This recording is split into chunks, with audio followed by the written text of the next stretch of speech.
How in the world can a Canadian citizen request M.A.I.D, that's medical assistance in dying, because she can't wait for her surgery?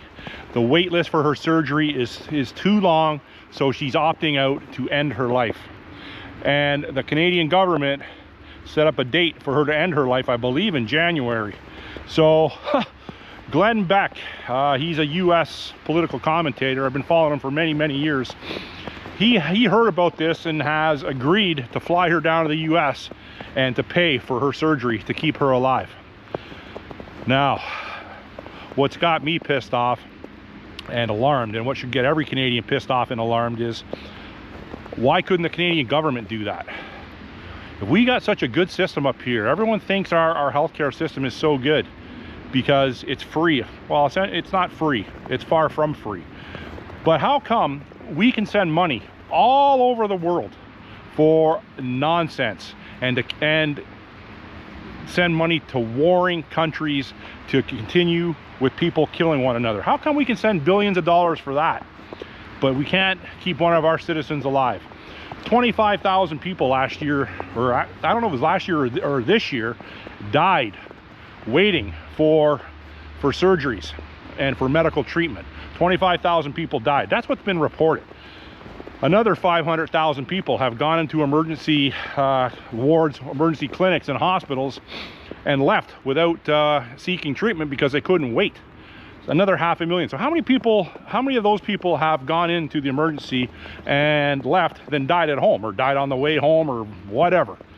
So the Liberal government, like I've said, and I don't know if I said it on video, but I've said it to many people that I know, the Liberal government is literally killing people with their policies, with their flagrant abuse of their power and of Canadian taxpayers' money by sending it all over the world for nonsense, for fucking nonsense.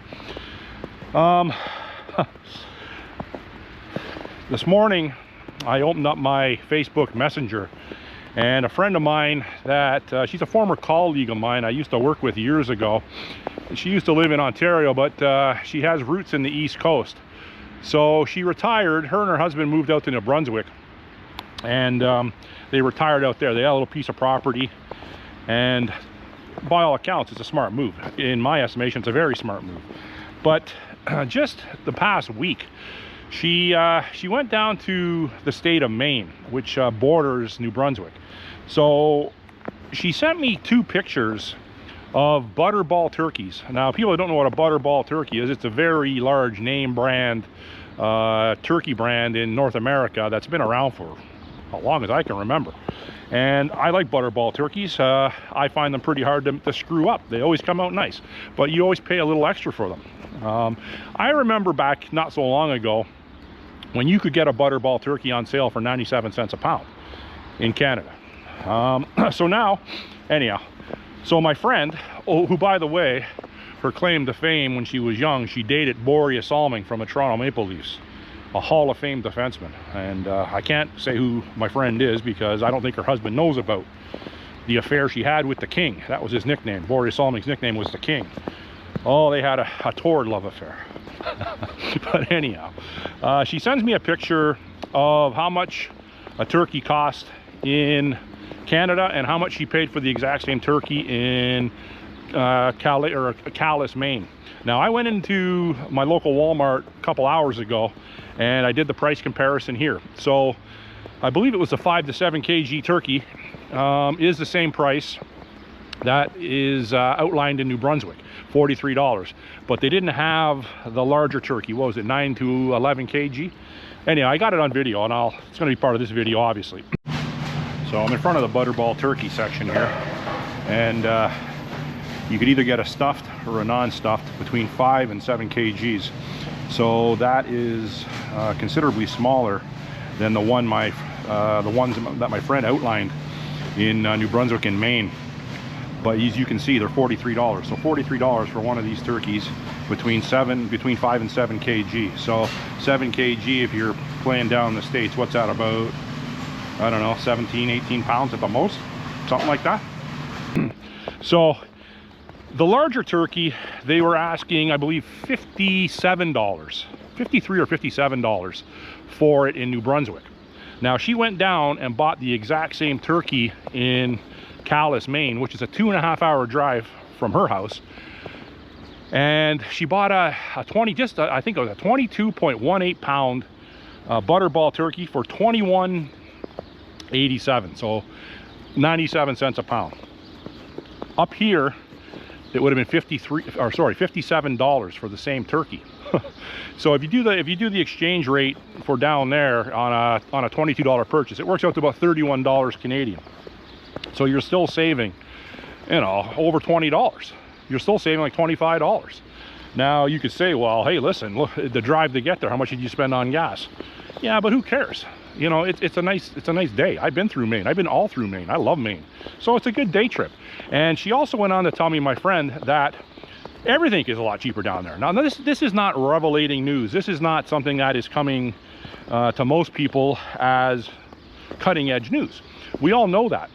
So then I did a little more research. The minimum wage in the state of Maine is $14.65 an hour. The minimum wage in New Brunswick is, I think it's one of the lowest in Canada at $15.65. So it's $1. I think it's $1 difference thereabouts. I'll put it up on the screen in minimum wage. So okay, so we get $1 more here minimum wage. Then I did a little more research, and I wanted to know the average household income between New Brunswick and the state of Maine. The state of Maine comes back 90,000 and change. In New Brunswick, it's 84, 85,000. So not only is the average household income higher in the US, but their groceries on certain items are half the price, almost half the price. So my friend says to me, I'm talking to her on Messenger. She says to me, like, you know, this is disgusting. How does this happen? Well, it's by design. That's how it happens. It's by design. The Communist Party of Canada, which is the Liberal Party, and that's what I'm calling them from here on in, they have got into business with all the major grocery chains in Canada, and they allow these prices to be exorbitantly high to force people out of the traditional way of living. So growing up, everyone had a turkey for special occasions, had a turkey, a roast beef, you know, to a lesser extent a chicken. But even like a Sunday chicken dinner, it would be like a big chicken, it'd be like a capon, like a large chicken, and it would be always stuffed. And it would be like a nice family dinner. Like I grew up with three brothers, so four boys in the family and my parents. So I will say that we never went hungry in my life, and I'm the youngest. Did any of my brothers go hungry? I don't hear of any stories of that. So I can't say that that we went hungry. We weren't rich at all, but we didn't go hungry. And you know, my mom was a stay-at-home homemaker for, you know, for most of our formidable years growing up. And my dad worked she was a millwright. He worked as a machinist at Sunbeam Corporation, and he didn't make huge money, but he made okay, I guess. And we never went hungry. Now you look at the price of groceries, especially since COVID, because that was manufactured to raise everything up. But ever since the Communist Party was installed with that gink Justin Trudeau in 2015, the full-blown communistic plan, tyrannical dictatorship, was put in motion 11 years ago, 10, 11 years ago. And in doing so, everything has gone up. Like, you know, when I look at some of these experts on mainstream media saying, you know, bacon's gone up 18%, beef has gone up 27%. And I'm thinking, okay, that's crazy. I'm just throwing these numbers out, but I'm saying that is crazy numbers. But I'm thinking a lot of this reporting, they are light. The prices that I see in the grocery stores, and I haven't done those comparison videos yet. Today I did, and I'm going to post the two pictures that my friend sent me of the actual labels that she paid and what Walmart was asking. But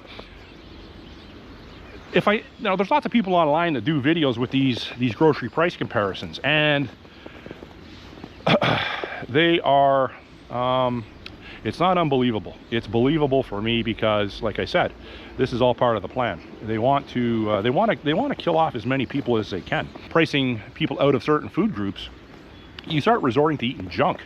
And junk is a lot cheaper than good food. It is. It truly is. Empty calories, and it's full of poison. Now, a butterball turkey. What's injected into a butterball turkey? With the stuffed ones too. And what antibiotics are they getting during the raising of them? What water are they drinking? I understand all that. If you talk to someone that eats organic, or someone that is on a strict vegan or vegetarian diet, if you tell them that you're eating a butterball turkey, they might projectile vomit on you, because they have done the research, and they know what poisons is in those type of processed foods. But we're in a world where we're surrounded by pollution. The airplanes emit it. It's in our drinking water. We got microplastics, nanoparticles. It doesn't matter. You can try to live the healthiest lifestyle possible, and you're still going to die of cancer. You're still going to die of a heart attack. You're still going to die of an aneurysm, whatever. And couple that with our medical infrastructure, couple that with our financial situation in this country, I would have to assume that the longevity of life is not increasing. It's got to be decreasing. So put in the comment section any outrageous prices that you have come across in your daily travels. Like, obviously, beef is at the top. Beef, and like you know, don't put like king crab and stuff like that. That's always been very expensive. And you know, obviously certain cuts of beef like wagyu beef, stuff like that, prime rib, beef tenderloin, I understand that. But if you want to put that in the comment section, by all means too. It's the prices even of the lower cuts of meat now are pricing people out of meat, out of beef. I like to also talk about the pipeline MOU that Carney and Danielle Smith came in. Well, MOU is a memorandum of understanding. They had a memorandum of understanding, I don't know, 2-3 weeks ago. Commie Carney went out and went on a bit of a pipeline bullshit campaign that he was going to entertain the thought of a pipeline going from Alberta to Western Canada through BC and into the Pacific, the port in Vancouver. So everyone in Alberta thought, oh, that's a great idea. Even Danielle Smith put on the face that she thought it was a good idea. And when I first heard this, and then I seen clips of it, and I'm saying, nah, this is bullshit. There's no way. There's no way that that Carney's going to go ahead with this. And then a bunch of people in the Liberal cabinet, more specifically Stephen Guilbeault, the climate terrorist that has been part of the Liberal, I don't know, I think Liberal Party, or not Liberal Party, but part of the internal mechanism of the Liberals ever since Trudeau. This guy is a convicted eco-terrorist. And so anyhow, he didn't like the MOU that was signed. And he resigned from cabinet. Now, do I think that's all smoke and mirrors? Yes, I do. I think that it was Stephen Guilbeault's time to leave, because like I said in my my last video or video before, that the expiration date on a lot of these Liberals has come due, and there's going to be replaced with more, if you can believe it, more left-wing radicalized people. It's not like when Carney's replacing a Trudeau era person, they're going to get better. They are not. Trudeau was put in as a patsy. He was put in to soften up the Canadian psyche, the Canadian people, and he did a very good job in doing that for 10 years. Now, were the elections legit to keep him in for 10 years? Absolutely not. They weren't.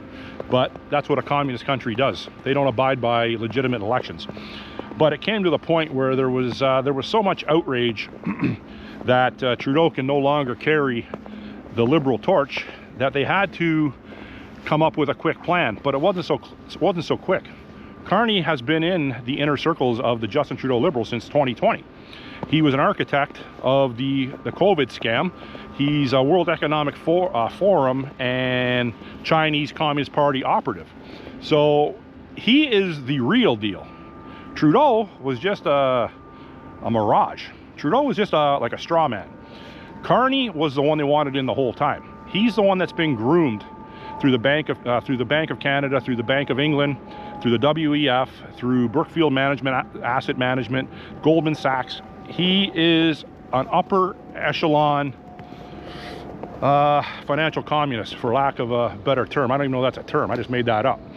But he is the one that they always wanted in power. But they couldn't get him in power because you look at him, he actually looks like Mr. Burns from The Simpsons. Like I said, he's a fork-tongued lizard.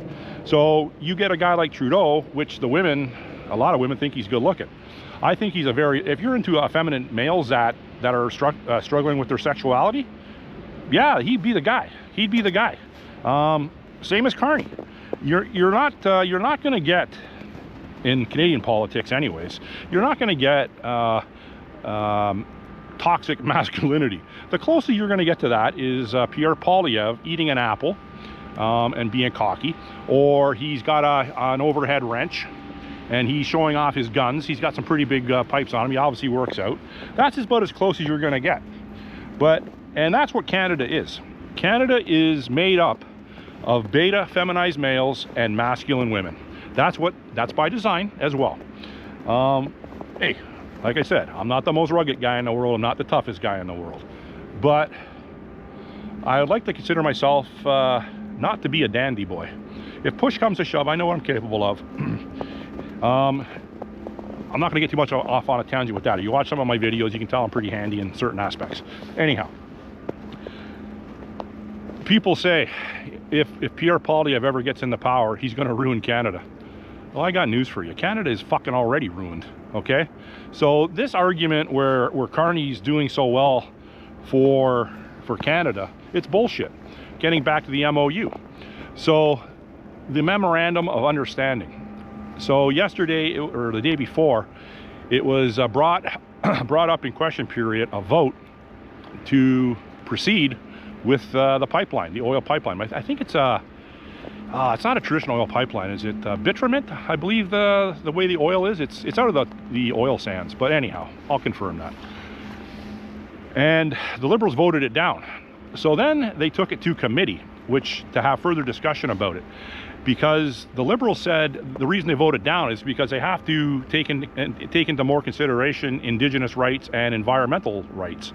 So Poilievre and the Conservatives went back and amended the proposal to satisfy what the Liberals were asking for. So then it went to committee and it was voted down again. So more or less, it is what everyone suspected Carney was going to do. It was bullshit. He's not going to make up no pipelines. And it's like I've been saying, they're using the Indigenous people as human shields. They're using Indigenous people to quell any sort of money-making venture that the Conservatives put forth, because they don't want Canada making money. We have one of the richest countries in the world for energy. And we shouldn't be in this financial situation. But the reason we're in this financial situation is because they want to, like I said, collapse it. They want to take away all our financial earning power to make us fall to our knees, to bow to them. They want everyone to own nothing, like I said before. They want everyone subservient to them. They want everyone starving, and they want people dead. That's just the cold hard facts of what's going on in this country. So people, don't be confused. Anything that the Liberal government is doing for their own benefit, for the benefit of to usher in communism, for the benefit of their inner circles, how to make themselves more insulated from prosecution, how to make themselves more insulated financially. And it's also been raised at committee, like I mentioned before, that the Liberals are increasing the safety rhetoric with regards to them. They are ramping up a conversation and putting it into print that a lot of their members are being threatened. And I called this. The more at risk they are, the more they can hide what they're actually doing for safety reasons. So it was raised in committee yesterday that they did that, and it was countered in a long rebuttal that they are doing it just to keep the Canadian public in the dark. And that's exactly what happened. You look at the redacted contract that the Liberal government released with regards to Stellantis and the pullout of the Chrysler plant in Brampton after the federal government gave them $15 billion in loans. Just announced this week or late last week that Chrysler in the US is going to commit $13 billion. So they more or less took our money and gave it to Donald Trump. And don't be mistaken, Donald Trump, like I said before, he is going to purposely collapse this country. Mark Carney doesn't care about this country either. He's a businessman like Trump. People say that you know, Mark Carney's the guy to go after Trump, and they're one of the same. Mark Carney and Trump have a lot of similarities, and it's not Mark Carney's intention. It's not Mark Carney's intention to benefit this country. He's been installed to decimate this country, and Trump knows that. Trump is going to extract every last thing he can get out of this country. So you can hate Trump all you want, but it's not Trump that's doing it. It's our government that's allowing it, facilitating it, encouraging it, and making it easy for him. So the problem, like I said yesterday though, with Trump, he doesn't have much time left. He has very little time before the walls start closing in on him. So he better start throwing people in jail that want him dead. The Adam Schiffs, the Nancy Pelosi's, the Hillary Clintons, the Barack Obamas, the Chuck Schumers. Who am I missing here? Cheney's daughter. What's her name? The Rhino. You get the picture. He's got to start rounding them up, because they are guilty of treason, no doubt about it. You look at all the corruption going on in all the blue states. The Somali corruption getting bigger exponentially by the day. Their autism Medicaid scandal, their meal subsidy plan. They put out 91 million meals in, I don't know, like 3 years or something. Totally impossible, but they're billing back the government for those meals.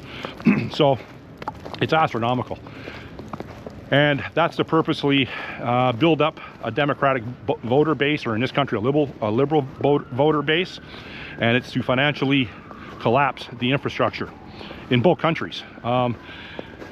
The only benefit that the U.S. has a few benefits over us, but their economy is so large and so strong, not as strong as it used to be, that they could weather all that corruption. Our country can't. So that's where I'm at today. You got any questions, comments, or concerns, put it in the comment section. I'm gonna head home. It's getting a little snowy out. Thanks for watching. Bye.